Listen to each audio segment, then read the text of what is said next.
What is up, guys? Welcome back to the channel. If you're new, my name's Charles, owner of mXrevival and mXrevival.com, and today we're working on your 2004 RM250 giveaway bike. Now, more specifically, we need to remove the bearings, seals, and studs from your engine cases so that we can carry on to the next step, which could be coatings, which could be vapor blasting, depending on what you guys are doing to your build. In our case, we will probably vapor blast these. And so in today's video, I want to show you some of the tools you can use to remove all of these seals, bearings, studs. There are, of course, going to be other ways to do it as well. Some tools you may have that I may not, and vice versa. Either way, by the end of this video, you guys will be a little bit more connected to your 2004 RM250. Cannot wait to find out who wins. And you may have a few more tricks in your bag. I also commonly learn from you guys here on YouTube as well. So I'm always ready for that. Now, if you're interested in entering to win this bike, I've started something called mXrevival Monthly. It's $15 a month. That's going to enter you into multiple giveaways. Each and every single month, I'll be either giving away a bike, if it's ready, or an MX part or product. For example, for the month of March, this month, I'll be giving away some free vapor blasting to one of my amazing members. Thank you so much for checking that out. If you have some free time, thank you to all of you guys who are already signed up. You guys are helping me chase my dream. It's absolutely amazing. Having said all that, let's go ahead and hit the bench, check out some of the tools we're going to use today, and get this job underway. So as we make our way past this poor heap of trash that will soon be transformed, this is what we're working with today, guys. As mentioned, we need to get your bearings, studs, and seals out of your cases. That way we can go ahead and clean these up and prep everything for a rebuild of this engine. Now, some of the things that are out will be necessary. Some are just options. We'll go ahead and jump into what tools we have here. If you guys need these tools, they will all be linked below. And if you should just so happen to procure any of them from those links, you'll be helping out the shop greatly. Thank you very much. First up, blind bearing puller. This thing is handy for so many jobs. As you can see, this one's been used and abused. It's probably 10 years old, so still going strong. We've got some JIS screwdrivers from Prime MX. Now, we won't be using these so much today, but more so these would be used perhaps on install, but I want to show you the difference between these and something else, non-JIS, because it seems to be a really big deal on the internet. We've got a couple of nuts there. We're going to use the jam nut method and heat to get these studs out of these cases. Got a brass punch so we can knock some of these bearings out if they're being a little bit stubborn. There won't be too much high action hammering going on today. I commonly use these here to get a grip on the collets in the blind bearing puller. Of course, we have our disgusting subjects here. Now, as mentioned earlier, some of these tools are optional. This guy here would substitute for this guy here, impact screwdriver, impact gun. Show you a couple different ways to do it. And then we've got a couple blocks of wood to put underneath our cases. When we're doing this, in rebuilding the shop, I don't quite have the little engine stand built yet, so bear with me on that one. The wood is so that you do not destroy your gasket surfaces. Underneath my little sheet of steel here, which you guys will find linked below, I just got this off Amazon, is a little burner. Now, this thing will get nice and hot. It's going to heat the cases up. The piece of steel is to make that happen more uniformly, like so. And of course, you guys might want a torch if you don't have a hot plate like this. And then lastly, when all is said and done, we're going to send these cases for a little ride in the ultrasonic cleaner. This thing is ready to go. This is how I like to degrease everything before vapor blasting. Kind of gross in there. So a little history on this engine and a few things I can tell right away are wrong. I was riding this bike. I was getting ready to go off the face of a sizable tabletop. The bike got real tight, almost like it had the back brakes on. And then when I left the jump in the air, it went and it made this crazy squeal. So landed, shut it off, walked it back to the truck. What had ended up happening was these seals, the crank seals here, that should be flush with the case. That is stuffed basically in as far as it can go. It's also backwards. The Suzuki likes the cup side of the seal towards the transmission oil. Other manufacturers, it's opposite. But in that seal being so crammed in there, oil can't make its way, premix in other words, down this hole and into that crank bearing there. So a little sketchy. I rode this bike for years on trails and I never really rode it hard enough to experience that bearing dry out, I guess you could say. It was always fine at lower RPMs. Same with this one here. The hole is plugged, so inside there, also plugged. You should be able to see a gap with a flashlight or whatever. This thing was just pounded into oblivion. You guys can see the seal is concaved. All the Suzukis are missing the ridge on that left side there, so that's normal. Looks like this one was beat to death, but and it kind of was, but it is supposed to be lower at that point. But the seal is also too deep, so Anyhow, that is the main cause of what almost caused me to go over the bars, in which case I wouldn't have been building this for you guys, so I'm grateful to be here. I glazed right over the seal puller. We'll be using this guy to get all the seals out first. All right, guys, you are in iPhone vision. Wanted to give you a little more dynamic shots here rather than some crappy static ones. Go ahead and get these blocks under the cases. May not be completely necessary right now, but we're going to start by getting our seal puller and removing the seals. Now, be very careful. I've made this mistake before when extracting seals.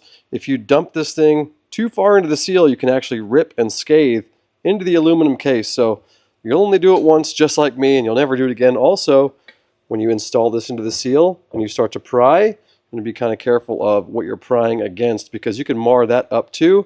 If it's something really difficult, and usually these will come out very easy, but if you want, you can always take a rag or something and get it behind the tool itself like that. So we'll go ahead and start with this crank seal that is just way too freaking deep. This thing is pounded in. There we go. She's free. Boy, is she ugly. You guys can see it damaged the spring there. You wouldn't want to be reusing these anyhow, but something to note, just don't reuse this kind of stuff. They're cheap enough, replace them. You guys can see there are no other seals in this side, just that crank seal that we just removed. Same with the other side here. So we will move on to the other engine case. Oh, this thing just got stomped to death. Again, I'm being real careful about how far I sink the puller into the engine case.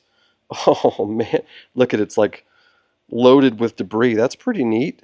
Man, actually that was rubbing the end of the crankshaft bearing there. It's all deformed and melted, and that is bits of the rubber coating on the seal that are down in this groove. Wow. There will always be more seals on this side of the engine. You've got another one here for the clutch arm. We're going to pull that, and there's another one down here for where the shift shaft would protrude from your engine. Now some bikes like the KX250, for example, on this side here, and actually it might be in the primary cover, the exhaust valve governor mechanism that opens and closes your exhaust valve, it'll have a really tiny seal. So just be on the lookout for little seals here and there. Get this guy out here. Again, being careful as to what I am pressing against. Hunt for a better angle here. That didn't feel very good. And this is just a baby. They usually come out pretty easy. There we go. Another one down. Let's move to the last one on this case. Shift shaft seal. Ugly as can be, leaking, gentle. There we go. And I did not destroy the wall of the aluminum. So, good job, buddy. The tool I did the damage with, actually, the seal puller, was quite a bit sharper than this one. So some of the tools, depending on who makes them, may be sharper or a little more dull, like this end here is pretty rounded off. This guy here could do some damage for sure. You'll climb a glacier with this thing. So with the exception of pulling this gasket off, this case half is ready to go. Wow, that's coming off way better than I expected it to. Nice. And with this gasket removed, we'll go ahead and stick this sucker on the old hot plate. And I already turned it on. You can see the seals breaking in there. Get this thing laid down and cooking. Get a nice even heat across this thing. And then oftentimes, some of the bearings, you'll be working doing something else over here. You hear clank, clank, and the bearings will just fall out. I need to cut this thing down a little bit. It's kind of concaving from the heat. I'd like it to be a little shorter, and it probably wouldn't bow that much. Some other methods, like I mentioned, if you guys don't have a plate like this, which I'll link this with all the other tools also, it's just some crap from Amazon, you can get a torch. This might be a little less even, but if it's what you've got, it's what you've got. I'm not here to judge anybody. In fact, the opposite, teach and learn myself. In fact, Dean, our amazing powder coat and Cerakote guy over at Fast Blast and Coat, you guys hear me talk about him all the time, he just sticks these suckers on the floor in his powder coating oven, takes off for a while, does something else, and when he comes back, most of the time, all these bearings will have just dropped out onto the oven floor already, with the exception of, you know, this exhaust valve bearing right here, governor bearing, which in that case will jump into the blind bearing puller because that guy isn't going to fall out. It needs to come out this way. And as for the ultrasonic cleaner, we can do this step first. These are obviously pretty dirty, pretty grimy. They could certainly benefit from a cleaning, but I'm just going to go ahead and do it at the end and do it one time. And this is going to absolutely nuke all this crap off. If you guys have a parts washer, a solvent tank, you can use that too. I really like this because it's compact, it's somewhat mobile. It's a 7-liter. It'll be linked down below as well. And it's not toxic. So I don't have fumes in here. I don't need to wear a respirator to use it. That's really important to me. So we'll give this sucker a few minutes. Maybe we'll even hear something fall out and clank. You know what though, guys? It'll fall out and clank a lot easier if we take the bearing keepers out. I'm such an idiot. Maybe you guys can hear it in my voice. I'm still so sick. I am brain dead. I have the worst sinus infection ever. So there's 2 keepers in there. We saw the keepers in the other side already. There were a couple more, maybe just one more, but we need to get those keepers out first. Of course, we already got this one hot. We'll see how bad is it. Oh, she's 80 degrees there and 86 degrees there. Okay, no big deal. We're not going to get burned. So now we get into the JIS, or Japanese Industry Standard, portion of today's show. So these prime MX screwdrivers, JIS screwdrivers, will fit these Japanese screws really nicely. So it's going to be difficult unless somebody did not put a thread locker on these to get these out, and you wouldn't use it to get them out. Going back in, you would, but they give you a very positive lock on these Japanese dirt bike type screws. Also magnetic, so pretty cool. These have been really, really nice. Now getting those screws out, I'll show you both ways. You can use this impact screwdriver. This thing's been pretty dang handy. It's got a number 3 and a number 2 bit in it. So bit goes in. Of course, we've got our wood blocks under this bad boy, so we're not pounding this case into a metal deck. I mean, it's not a prom date after all. Go ahead and get this guy down inside the screw. Of course, making sure that this sucker is going to be in the right orientation. One way, it's going to tighten when you strike it. One way, it's going to loosen when you strike it. So we want it to go left. Go ahead and get it in there. Give it a whack. When you strike this tool, it's obviously creating a lot of downward pressure into the screw while also twisting it under pressure and making it loosen up. Now here's the part of the video that the purists aren't going to like at all. You guys know how to use that now. This is a number 3 non-JIS in an impact gun, and I just want to show you guys other ways to do it, you know, even at the expense of maybe being made fun of by you guys, and that's just fine. This fits really well in here. I've never stripped one, not ever, not once. It's a lot faster. So pick your poison, whatever you need, and then use the JIS screwdriver to get the keeper out. A little salt in the wound. And for good measure, there it is again, no problem. And these have thread locker on them, so not a big deal. Didn't even need to get the thing hot. Like you saw, it was only 86 degrees. On that note though, if you're having a hard time, do not be shy to use a little bit of heat around those keepers if you need to get them warm and loosen up first. So that actually brings up a good point. Okay, now you can go to sleep. Let's go ahead and do the other side. I feel like there's still a dowel in this case or something. Oh, yep, there it is. Felt it being held up off the wood block there. I know you hate it. I know you hate it. No problem. Now you guys can reuse these keepers. I would not recommend reusing the screws. Also, some other manufacturers make these with like an Allen head. Yamaha actually makes it with an Allen head. Those are usually countersunk, so they wouldn't fit into the Suzuki cases, but sometimes you can change these out. If you don't like the Phillips head, you could do something like that with the Allen. I know, look, it's okay. Now, just because it's faster doesn't mean that it's okay or that it's good. You can certainly get yourself into trouble with this. Like, keep in mind, like I said, that's a number 3 bit on the end there. You could totally rush into this, and I'm guilty of rushing, and jam a number 2 in there, and you would blow that thing to pieces. So that wouldn't be good, right? Take your time in between going fast and your speedy methods, and all should be just fine. Now, while we wait for this thing to get hot, we can go ahead and jump into the blind bearing puller for one of the smaller bearings, the exhaust valve governor bearing back here. So what you want to do is take one of your collets, whichever one fits best. Sometimes these are so small that you don't have one that fits. You either need to get a special one, or you know, sometimes the oven trick works. They'll just fall right out. If anybody remembers the trick, go ahead and drop it in the comments. Somebody packed like wet paper towels in there over and over and over, and I guess it forces the bearing out. I'm not sure if that was what it was. Anyways, you let me know. So these guys here, they've got some teeth on the end of the collet. See if we can hear a nice positive snap. There it is. We've got some wiggle room here. Lift that sucker up. Give that thing a light cinch. Sometimes if you over tighten these, you're actually, and maybe not exactly, but you are spreading those teeth open and actually compressing the bearing even more tightly into whatever it's lodged into, in this case, an engine case. I've just noticed in the past that if you tighten this too much, it actually makes it a little harder. So you don't need to expand it too far. This is what's happening on the inside. You've got a tapered portion, and the deeper you go with the threads, the more it's going to flare open. The collet itself, you can probably see that thing opening up. Now it's a little unconventional, most likely, but oftentimes these cases are hot when you're doing this. So I like the channel lock because if I'm dropping this thing in and the case is hot and I can't touch it, I can grab this, lift it up, and then apply some tightening there. Of course, you can use a socket, a ratchet, a box end wrench, whatever you want. On the top, just give it a baby here. Oftentimes I like this because if I'm using multiple sizes, I can adjust quickly to jump to the next size collet and another bearing. And then you just thread the old slide hammer in there. I don't know if I mentioned it, but these little guys are really never in there too tightly. There you go. So the whole heat thing, that's why they just fall out. Doesn't take much on these little guys. All right, guys, my steel plate didn't quite work out. It's too big. I think I had too big of an air gap. Anyways, sucker went right on the burners and I just missed it.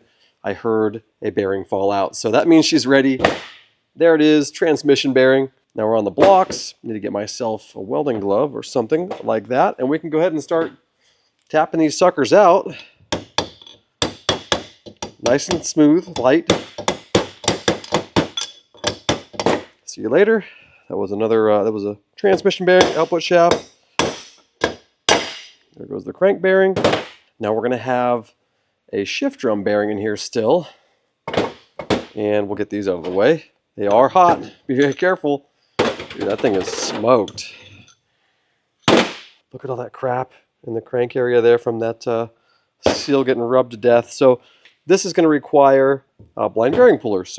And like I said earlier, now that this thing is hot, channel locks will come in very handy. Let's see if we can weasel this guy in there. Now this bearing is going to get destroyed 100%, so we're only locked into the front side of that race. I'm not even going to use the wrenches on that. If you can get deeper than that, you'd like to. You don't want to blow the front side of that thing out, but it shouldn't be too bad since the case is super hot. Pick the sucker up. There she is. So that's completely free of bearings except for the clutch arm bearings in there. I actually like to plug these off, both ends, when I'm vapor blasting, cerakoting, whatever. You don't need to take them out unless you would like to replace them for whatever reason. Ugh. So while this guy is cooling down a little bit, we'll get the other case up on the hot plate as well. And then we'll start playing with the stud removal on this one. Maybe we'll hear some bearings fall out while we're working on this other case. Remember, when you guys are taking bearings off these collets, they are piping hot. They will burn your ass. Another good reason to have channel locks. Squeeze the jaws and the bearing will fall right off. Put that in the old death pile. And you, and you, and you. Keep things cleaned up as we go. Oh, did something fall out? Yep. I don't know if you guys heard that. That shift drum bearing fell out down there. So this thing's been on here a minute, 2 minutes, maybe at most. Get out of there. Put you in the old death pile there. Okay, this thing is still hot. It's only been a couple minutes. And we're going to go ahead and start trying to get the studs out. You can try this without heat. Sometimes they'll come right out. Sometimes they've been in there so long that they're going to take a little bit of coaxing. Now we're just using the nuts that used to hold the cylinder down. Sometimes if you have a couple loose nuts for this, you might find that they have some, I'm not sure what the technical term would be, but maybe some serrations on the back of the nut. I find those don't work. These ones that can mate up nice and flat, the nice and flat will do the best. They get the best purchase on one another, I feel like. So like we were saying earlier, sometimes fast isn't good. It might get you in trouble. This is one of those situations. And I'm just going to start it. I'm not going to go ham on it. And I can get a feel here going the rest of the way. There we go. Get another cinch. And thankfully, this one's going to be nice to us. It's no trouble at all. See? Sometimes they're really, really gummy. And sometimes that means that they are taking the aluminum out with them, the threads. And so what you can do is use a little bit of lubricant. Anything, any kind of penetrating oil works really well. Tri-Flow works really well. You can get this sucker to drink. You can turn this up on its arse there, put some tri-flow in there or whatever. We'll go ahead and just do it. You can work it back and forth and kind of work that oil back down. In other words, you'd be tightening that stud back down. And you could also work it in there by using the torch while it's on its butt again and expanding that area around the stud. It will basically start drinking that lubricant you put in there. So what we're hoping for is a smooth extraction across the board like this. That would be the best. And I can actually feel that tri-flow working. Now there are other ways or tools you can use to do this, and those are stud extractors. I don't really know if I love those. In the case of these studs, they came out so easy, or that came out so easy. I don't want to jinx this. That came out so easy that I think the stud extractor would have worked great, but I've noticed on more frozen studs, the stud extractor digs in to the stud a little bit, and if it's not going to come out easy, the extractor just pulverizes and destroys the stud. So if it's something you want to reuse, for example, if you saw the last $15 RM250 episode, we talked about zinc plating and steel and refinishing things so that you don't waste a bunch of money. These being steel, they can actually be refinished. So if you want to reuse these, try this method first. If they start to come out easy and you have extractors, that's great. Probably won't ruin them. You can still get them refinished. You guys get the point. You see where I'm going. Also, before this comes out all the way, it's about hand tight now. I like to use the case as a third hand and go ahead and get these nuts off real quick. That didn't sound right either. All right, you guys can see that tri-flow on there. Made it all the way to the bottom. We'll go ahead and move these over to the next stud. And back to the impact gun. I didn't finish what I was saying about getting yourself in trouble. If you go ahead and use the rattle gun, impact gun to jam these together, rather than just getting it cinched up initially, and you just kind of go ham on it, you'll strip it out. Like you'll just blow the thing to smithereens. So that's what I did not say that I meant to finish saying. Let's go ahead and see if this guy comes out as nicely as the first. That would be great. First one was so nice to us. Let's hope for more of the same. Let's see. Oh yeah. No tri-flow. Loose as a goose. I love it. Now sometimes these dowels will be stuck in your cases, either in the center, up here on the deck for the cylinder, whatever it may be. You can use that same torch method where you torch around it, let it drink some oil, and then let it cool, and then torch it up again, let it drink some oil, let it cool, and that'll usually get them out without much of a hassle or a fight. In the past, I've had some that were so stuck, I just could not get them out, and after letting them drink, oh, something else just fell. You guys heard it, another transmission bearing. After letting them drink for a while, you give them a little shock on the top with a dead blow hammer, and sometimes that does the trick too. So far, we have not needed to strike these. Could not have a better extraction. Definitely a best case scenario there. Come on out, ugly. Oh yeah. Go ahead and put these in the rotting pile of death that is the rest of your basket case, RM250. You guys saw this cart and a brief synopsis of what's going on in the last video. Stuff like this. Any engine fastener I will not be reusing. Don't care about it. Dave at Bolt Motorcycle Hardware will send a complete engine fastener kit. So that's going to include all the nuts, all the acorn nuts for the cylinder head, all the M6 hardware, all the crush washers. So it's not going to include studs. That's why we'd get those rezinked, but for 40 bucks or whatever it is. Actually, I'll just see if I can link that below for you guys. Brand new engine fastener kit. You don't need to take your time refinishing all this crap, buying it one by one, buying it OEM to the tune of a couple $100. Dave's got it under control, so those are trash. Pull this dowel out. Got my little channies here. Barely touching it. I don't want to scathe it. You can get these little channel locks without teeth as well. Smooth and flat, which would be better for that. But yeah, no big deal. Can clean that up and reuse it. Let's go ahead and get this guy into the ultrasonic cleaner right now. Careful when you open these lids. It's a little juicy in there. We'll get that in the basket and buzzing right now so we can get a head start while we work on this case. These suckers are ready to come out too. You can see some smoke in there. So this is going to, as you can see, I can touch this now. It's not hot anymore to the point where it would burn me. I'm going to get this in here sideways because there's a lot of pockets and orifices that can uptake the, what's it called, solution. It's in there. About 50 degrees Celsius, enough to melt the oils off there. Kind of annoying, but let's see, we'll give her 10 minutes and then we'll show you guys what this case looks like versus this case when it comes out. Guys, I freaking love the ultrasonic cleaner. So awesome. Let's get these suckers out of here.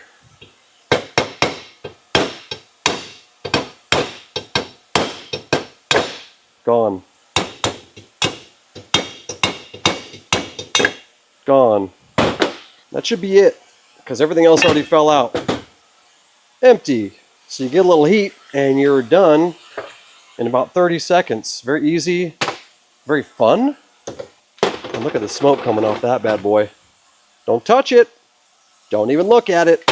This sucker is still inferno hot, so we're not going to play with those studs. We'll give it a minute. And we are done with the plate for the day, so we'll let that cool off. And then we will clean up all the tools related to bearing extraction. Say a prayer. Oh, beautiful. So this one here, commonly in the best shape of all, didn't plan it this way, but this one lives inside of the exhaust valve door. And so it's kind of got a light coat of oil on it from transmission oil, maybe splashing up through here, and it's just never corroded. So it's always in great shape. This one should come out the easiest. See how that goes. I think she's going to be great. Oh yeah, nothing to it. So I've never seen brass inserts. It looks like brass to me, so I don't know if somebody found a bushing and machined those, or if there was a period of time where you could actually still procure these bushings. As you can see, the gold color. Normally those are steel. Obviously your swing arm goes here and here on these engines, and then the main pin goes through your frame and engine together. Oh, 10 minutes, ready to go. And you would want to push these out. You can use the blind bearing puller and a little bit of heat. These come out really easy. In my case, brass doesn't corrode, so it doesn't matter if we were to coat these cases or vapor blast these cases. I can just leave them in and do my thing. Whereas if these were steel and I vapor blasted them and knocked all the zinc off of them, they would rust. So if you have steel ones, in addition to all this, they need to come out too. And again, just use this bad boy. Get you through everything. Let's go ahead and check on that engine case again. Let's see, there are a few dunks. You will have some settling of just stuff and things. Go ahead and give it a spin. Flip it over, a few more dunks. Let that stuff wash out. Now I have a simple green extreme in here, and that is not going to be a problem for those bearings inside here, the clutch arm bearings. And also there's plenty of oil floating around in this bath, so we can dry these out with some air, re-oil them if we want, but they will be okay, if you were wondering. Another awesome thing about ultrasonic cleaning, and this would have looked even better if I gave her 20 minutes, is that this thing is nice and hot right now, so it will just dry by itself. I don't really need to do anything to it. You can sort of help it out. You can hit it with some compressed air, dry it off faster, but because it's up to temperature, the water evaporates literally in minutes. Like there's areas I haven't even hit yet that have already evaporated. Inside there, it's already dry. So doing this really alleviates a lot of gunk and crap from going in your vapor blasting cabinet. Gunk and crap is supposed to be in there, but you can extend the life of your media by getting less gunk and crap in there. So let's see how we did. Here's old oily, and here is our ultrasonic cleaned one. So definitely a difference there. If we were to leave this in for 20, which is more typical, I use 10 for the sake of this video, even more of this stuff would fall off, but it's a nice leg up for the old vapor blasting cabinet and the media inside of it. Guys, that's pretty much a wrap.